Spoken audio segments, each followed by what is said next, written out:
சற்று முன் கிடைக்கப்பெற்ற மிக மிக முக்கியமான செய்தி ஒன்று வெளியாகி உள்ளது. முதல் முறையாக திமுகவின் பொதுக்குழு கூட்டம் மதுரையில் நடைபெறுகிறது. அழகிரியை சந்திப்பாரா ஸ்டாலின்? அது மட்டுமல்ல, மதுரையில் திமுகவிற்கு எதிராக இருக்கக்கூடிய மக்கள் கூண்டோடு திமுகவை விரட்டி அடிப்பார்களா? அதாவது திமுகவின் மிக முக்கியமான அமைச்சர் மூர்த்தி அவர்கள் மீது பல்வேறு குற்றச்சாட்டுகளும் மேடையில் குறிப்பிட்ட சமூகத்தினருக்கு எதிராகவும் பேசியதன் காரணமாக பத்திரப்பதிவுத்துறை அமைச்சர் மூர்த்தி அவர்கள் மீது ஸ்டாலின் அவர்கள் நடவடிக்கை எடுக்கவில்லை. ஆனால் அவரது தலைமையில்தான் இந்த பொதுக்குழு கூட்டம் மதுரையில் நடைபெறுகிறது. இந்த பொதுக்குழு கூட்டமானது 3 மிக முக்கியமான நிகழ்வுகளை சந்திக்குமா என்ற தகவலை தான் இந்த வீடியோவில் நாம் முழுமையாக பார்க்க போகிறோம். ஒன்று, அழகிரியை சந்திப்பாரா ஸ்டாலின்? அதாவது சமீபத்தில் தான் அழகிரியின் மகன் உடல்நிலை மிக மோசமான நிலையில் இருந்த பொழுது கடந்த சில மாதங்களாகவே எந்த ஒரு திமுகவின் நிகழ்விலும் கலந்து கொள்ளாமல் இருந்தார் அழகிரி அவர்கள். ஆனால் அழகிரியின் மகனை சந்தித்த ஸ்டாலின் அவர்களுடன் அழகிரி அவர்கள் பல ஆண்டுகள் பேசாமல் இருந்த அழகிரி பேசியுள்ளார்.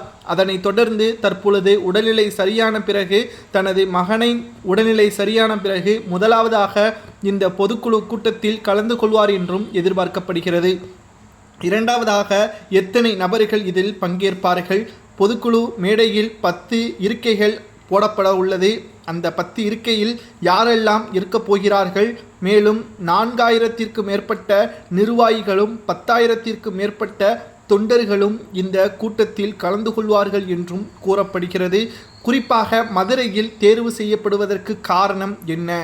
மதுரையில் அதிமுகவின் கோட்டை என்றே கூறலாம். தற்பொழுது அதிமுகவிற்கு அடுத்தபடியாக தமிழக வெற்றிக் கழகத்தின் தலைவர் விஜய் அவர்கள் மதுரையில் மிக முக்கியமான தொகுதியில் போட்டியிட திட்டமிட்டிருந்தார். அதை முன்கூட்டியே அறிந்த திமுகவினர்கள் மதுரையில் ஒன்று அதிமுக அல்லது திமுக, இதில் இரண்டில் ஏதாவது ஒன்றுதான் வெற்றியடைய வேண்டும், தமிழக வெற்றிக் கழகம் அந்த இடத்தில் வெற்றியடைந்துவிடக்கூடாது என்பதற்காகவும் இதுவரை அல்லாத தனது கெப்பாசிட்டி மதுரையில் எப்படி இருக்கிறது என்பதை பார்ப்பதற்கு இந்த மாநாடு பொதுக்குழுவை ஏற்பாடு செய்திருக்கிறார் ஸ்டாலின் அவர்கள். இந்த பொதுக்குழுவின் பொழுது நிச்சயமாக மக்கள் புறக்கணிப்பார்கள். குறிப்பாக தமிழக அமைச்சர்கள் பலரும் தங்களது அதிகாரத்தை துஷ்பிரயோகம் செய்து வருவதாகவும், அதிலும் மதுரையை சார்ந்த அமைச்சர் மூர்த்தி அவர்கள் மிகவும் மோசமான முறையில் நடந்து கொள்வதாகவும், அவர் தனியாக பங்களா ஒன்றையும் விலைக்கு வாங்கியுள்ளார். அந்த பங்களாவிற்கு பணம் எப்படி வந்தது என்பதை ஸ்டாலின் அவர்கள் ஏன் கேள்வி கேட்கவில்லை என்றும்